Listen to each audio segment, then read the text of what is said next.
Lala, Yes ano? po. Bali ngayon po yung kuya ko po is kasalukuyan pong nasa ICU pa rin po. Pang 4 days niya na rin po. Yung kuya mo? Yes Ano po. na Bakit? nangyari? Ano nangyari? Leptospirosis po. Nalep. Sa baha din nakuha yan yung Oo, leptospirosis, correct. di ba? Yes. Yung sakit na nakukuha sa ihi ng mga daga Daga, oo. na nasa Yes. baha, di ba? Correct. Pag meron kang open wound o may sugat ka tapos pinasok ka niyan. Yes po. Nakuha niyo po yung leptospirosis, may vice sa kasalukuyan po na pagtaas ng tubig, doon pa lang po kami lumikas ng mga gamit. Bali, naiwan po kasi yung mga ibang kagamitan namin sa bahay. Yun. Anong nangyari sa mga ari-arian ninyo?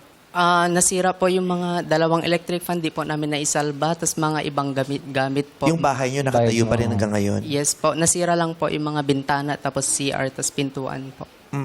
At least, kahit Ba't papano, meron pang di ba, bahay? may bahay na natira. Opo. Pero may bahay na nakatira, pero may kasama sa bahay, may kapamilya naman na nasa lanta, nasa Yun, hospital. oo. Di ba?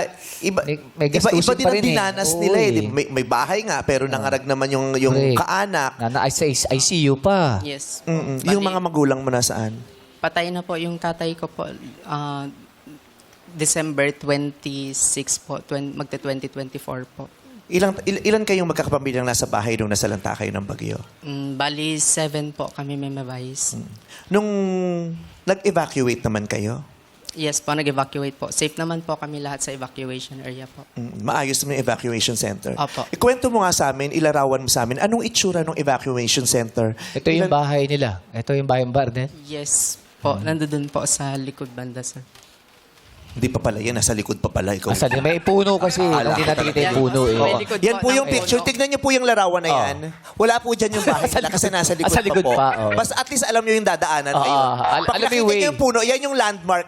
Dito nakatira sila Ayen. Ganun. Sino ba nagpadala ng picture? Yung kapitbahay nila sa harap. Oo. Ito lang yung kuha eh. Oh, at least maikwento man lang ni Ayen. Ayan, yeah. ganyan. Yung mga may mga ganyang bahay yung nagpapatong-patong na pag nagbabagyo, di ba? Dahil sa taas ng bagyo, yung mga bubong nila, nagsama-sama na lahat ng bahay dyan. Wala na kayo dyan nung nangarag yung bahay nyo. Wala na po, may mabayis. So sa evacuation center, ilan kayo? Bali, 4 po kami na pamilya dun po. Bali, siksikan po kami matulog. Ano yan? Pero okay, Simbahan ba yan? Eskwelahan ba yan? po. Eskwelahan? Yes po. Nasa classroom kayo? Yes po. Sa isang classroom, ilang pamilya? 4 po na pamilya.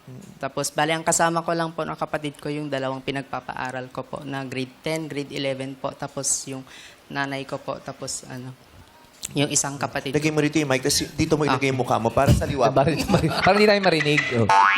Okay. So, pinapaaral mo yung dalawang kapatid mo? Yes. Saan, paanong paraan? Doon po sa pagki-caregiver ko po ng gabi, tapos pagbebenta po. Saan ka nagki-caregiver? Sa part-time po, kapag may nagchat-chat saan? po Sa Isabela amin. din? Yes po, sa Isabela din. Hanggang ngayon, diretso pa rin ang trabaho mo? Yes po. Buti may trabaho ka. So, ngayon, ang kailangan yung pag-ipunan ngayon ay yung pangpahospital ng kapatid mo? Yes. Saan hospital? Po, sa CIMC po. Saan City yan? of Ilagan Medical Center po. Sa Ilagan po. Magkano daw ang bill nyo na? Bali, pumapatak na po ng 200 plus, tapos iba pa po yung nabibili naming 19,000. Private hospital yan? O Yes public? Po. Di ko po sure, parang public po ata or ano. Okay. Bali, Kamusta na ngayon yung kapatid mo? Medyo okay naman po, nag-undergo po siya ng dialysis. Kailangan daw pong alisin yung mga bakterya sa katawan po. Yung dalawang kapatid mong pinapaaral mo, nasan na? Nandun po sa bahay na po. Bali, nakalipat na po kami sa bahay ngayon, may vice. So dating bahay Nakabalik nyo, na. nakabalik na kayo? Yes po. Oh. Kaya lang wala din dalawa electric pa na basa na. Oo.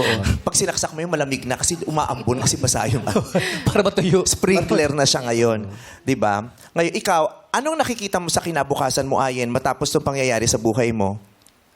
Ay, patuloy lang po yung paglakas ng loob po. Tapos kahit basta go lang po ng go kahit anong hamon ng buhay po. Ganun. Pag nagtanong yung dalawang kapatid mo sa'yo, paano na tayo? Anong sasabihin mo sa kanila? Laban lang po. Tiis-tiis lang. Ganun po. Kasi sanay naman na po sa hirap since birth pa lang po. May vice. Kasi at the age of 15 ko po, nakipagsapalaran na rin po ako mga tulong para makatulong din po sa pamilya namin. Pag pinakinggan mo yun, parang kahanga-hanga, di ba? Yung kaya kasi sanay naman na kami sa hirap eh. Yes. Pero isipin mo, hanggang kailan ba natin sasanayin na laging nasa hirap yung mga kababayan natin, di ba? Kailangan ba maging normal yun na habang buhay na nasa hirap? Di ba? Di ba mas masarap pakinggan yun na nagsimula tayong lahat na naghirap. Yes. Pero lahat tayo nakaahon, nakaangat sa mga dilubyo ng buhay natin. Di ba? Paano natin kaya magiging posible yun? Yung mahirap sa simula, naghirap, tapos maiaangat natin ang estado Yung ng... umasenso sa buhay. No? Di ba? Hangad namin ang magandang kapalaran para sa inyong pamilya, Ayen. Thank you po, ma'am. God Pwede bless pong you. pahag. O, sige. Kay Bong, gusto mo? Alam kong gusto mo, nahihiya ka lang. Isa lang. O ha? Oo, higpitan mo. Isa lang, Kuya Bo. Oo, tignan mo. Ah. Mas mahigpit yung kanya kayong sa sa akin. Parang ginamit mo lang talaga ako. Gusto mo talaga kay Bong yumakap eh. Hindi. Joke lang, Ayen. God bless you. Sana sa kabila ng napakadilim na pangyayari sa buhay nyo, makakita ka ng maraming dahilan para ngumiti pa rin araw-araw. Okay? Kasi magiging lakas mo yun. Love you. Good luck, Ayen.